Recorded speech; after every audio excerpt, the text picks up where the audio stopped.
It cooks, it sizzles, it smells like beef, and it tastes like beef.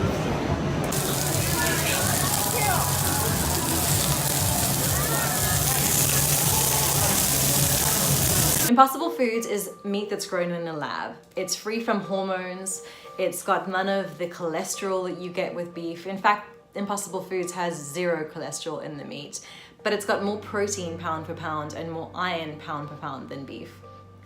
It's a meat substitute which isn't developed for vegetarians or for vegans. It's something which is supposed to actually replace meat in everyone's diet, whether you're doing it for ethical reasons or health reasons.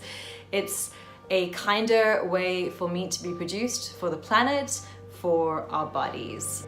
Tasting is believing.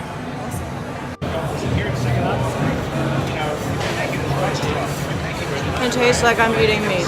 It tastes exactly like I'm eating meat. It wouldn't be as amazing if it wasn't able to convince the meat eaters to eat it, because it just tastes exactly like meat. So good. Honestly, I feel like it is beef. Like I can't tell the difference. It's amazing.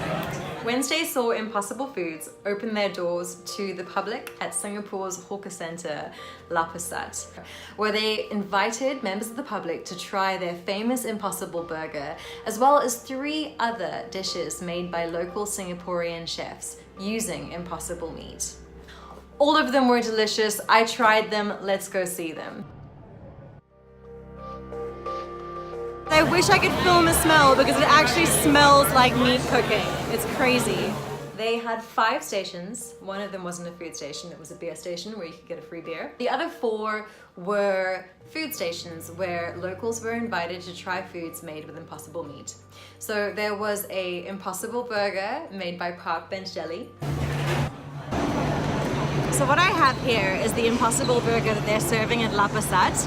My one doesn't have cheese because I don't eat dairy, but they've been serving them with cheese for other people, which I think is fantastic, because the whole thing about Impossible Burgers is that it's not to only appeal to vegetarians or to vegans, it's to appeal to everybody as an alternative to meat, which tastes just as good as meat, but is healthier. So I'm gonna bite into my burger now.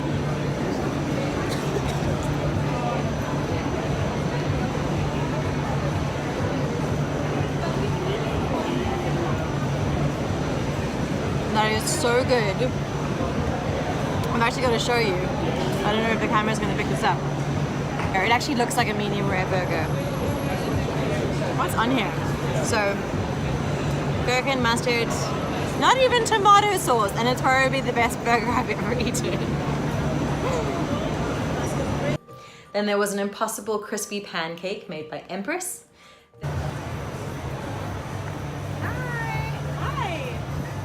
What? Looks like this. Ooh.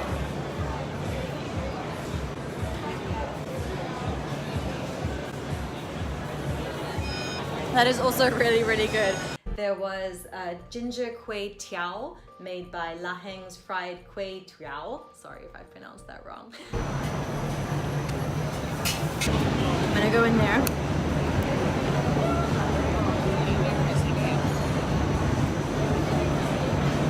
If I ordered this as a vegetarian dish in a restaurant and I was served this, I would actually go back and ask the chef if they'd made some kind of a mistake, because this tastes so much like meat that I would really be concerned.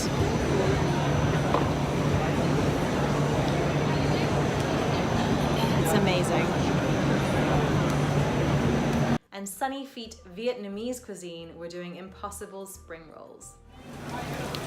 Amazing. Hi, this is the Impossible Crispy Spring Roll. What's it like cooking with impossible meat? Is it hard? Yeah, very nice. Very nice. Same as normal meat? Yeah, normal meat better. Better. Yeah. Awesome. 101%. Awesome.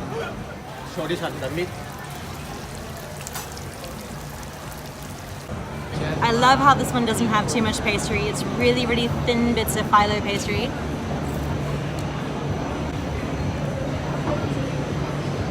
That is the best spring roll I've ever eaten in my life, hands down.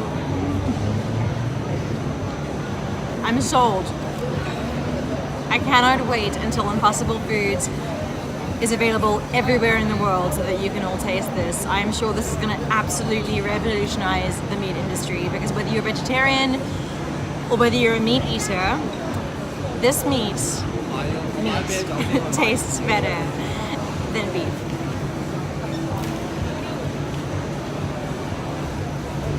2 thumbs up.